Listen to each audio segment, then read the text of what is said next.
إذا نعود مرة أخرى للقارة السمراء وبالتحديد إلى مسابقة دوري أبطال إفريقيا وقمة الإياب التي ستجمع غدا صاحب اللقب الترجي الرياضي التونسي وضيف مازيمبي الكونغولي بعد أن حسم التعادل من دون أهداف موقعة الذهاب. للاطلاع أكثر على تحضيرات ممثل الكرة التونسية ينضم إلينا من مركز تدريبات الترجي الرياضي بالعاصمة التونسية مراسلنا نافع بن عاشور ليطلعنا على آخر أجواء التدريبات. نافع، يعني هناك الكثير من الكلام خاصة من جانب مازيمبي الكونغولي الذي يتحدث عن تعمد الترجي وبعض الجهات الأخرى بتأخير طائرته في الوصول إلى تونس. ما مدى صحة هذا الكلام؟ بالفعل رأت طبعا مباراة قمة ستدور غدا بملعب رادس. نحن نتواجد في نادي الترجي على معشب التمارين أين يجري الفريق ميرانه الأخير المبرمج من دون حضور جمهور طبعا لكي يضع الجهاز الفني رقة الكابتن نبيل معلول اللمسات التكتيكية والفنية الأخيرة.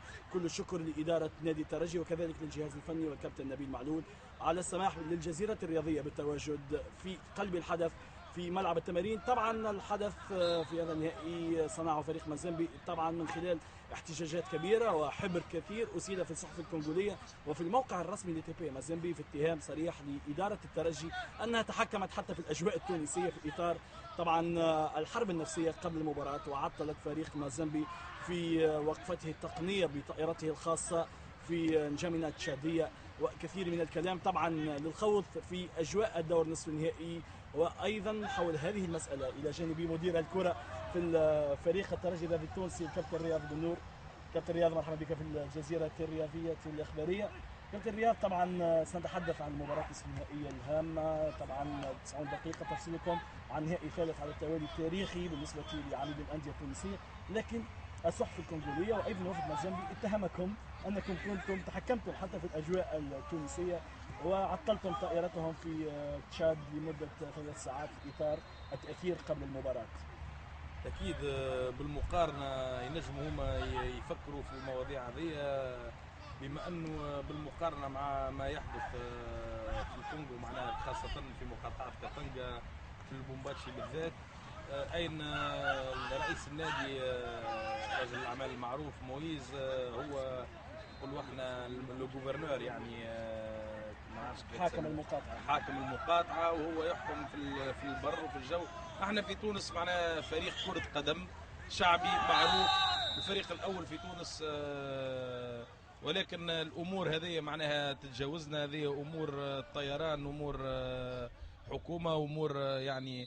ولما ثبتنا في الموضوع ودخلنا بالثقل متاعنا باش نحاولوا معناها نلموا الموضوع لأنه عارفين كون الموضوع هذا باش يتم تأويله وباش تولي معناها الترجي الرياضي التونسي هو اللي عطل الطائرة في السماء وما زلنا ننتظروا معناها عدة تعليق ما هذا المثال.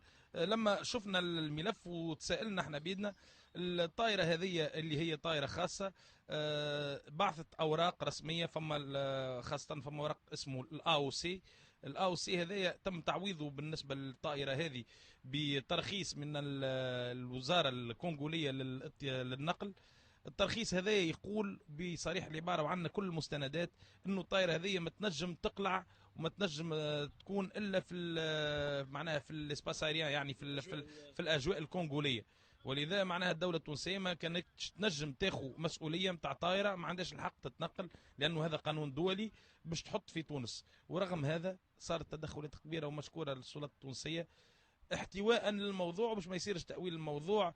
تم معناها كسر اللي نورم نقولوا احنا معناها كل القواعد الدولية والقوانين في رياض. دعنا من الملاحة الجوية وطبعا تفسير قيم من كابتن رياض طبعا لهذا الحديث الذي أسال الكثير من الحبر في الصحف وفي مواقع التواصل الاجتماعي. رياض طبعا المهم هو الميدان، المهم 90 دقيقة تفصل الترجي عن بلوغ النهائي للمرة الثالثة على التوالي ضد فريق من كبار القارة بطل افريقيا في النسختين الماضيتين يتواجهان من اجل ورقة العبور. ما مدى جاهزية الترجي واستعدادكم انتم كإدارة الكرة في نادي الترجي لهذه المباراة الهامة؟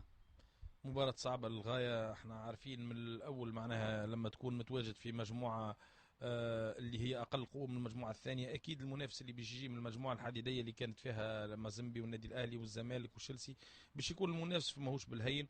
قمنا بشوط اول طيب معناها في لوبومباتشي، رجعنا بنتيجه تعادل سلبيه يعني 0-0، ولكن معناها هذا كله ما يخليناش معناها متفائلين فوق اللزوم، لانه نعرفوا اللي فريق مازيمبي فريق حب من حب وكره من كره، فاز باللقب مرتين على التوالي. فريق عنده ما يقول في روحه، فريق يعرف يخرج، عنده خبرة الكافية ولكن احنا عاقدين العزم بإذن الله بإذن الله باش نكملوا المشوار، وباش ان شاء الله يكون نهائي عربي مع الأهلي المصري، هذا عاقدين العزم للشيء هذا.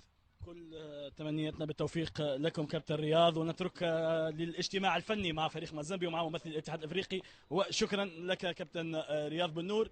طبعا رائد هذا كان الكابتن رياض بن نور مدير الكره في الترجي، خذنا معه في بعض التفاصيل الكرويه واللا كرويه، خاصه حديث الطائره التي تحدث عنها وفد مازيمبي كثيرا واتهم اداره الترجي بتعطيله. نحن الان تشاهدون ورأي ربما ايضا اللاعبون في الميران الاخير قبل المباراة، ميران سيخصصه نبيل معلول طبعا لوضع اللمسات الفنية والتكتيكية الأخيرة في مباراة سيبحث فيها الترجي رائد عن التهديف لاقتلاع ورقة الترشح بعدما كان التعادل سلبيا في مباراة الذهاب في لوبومباتشي.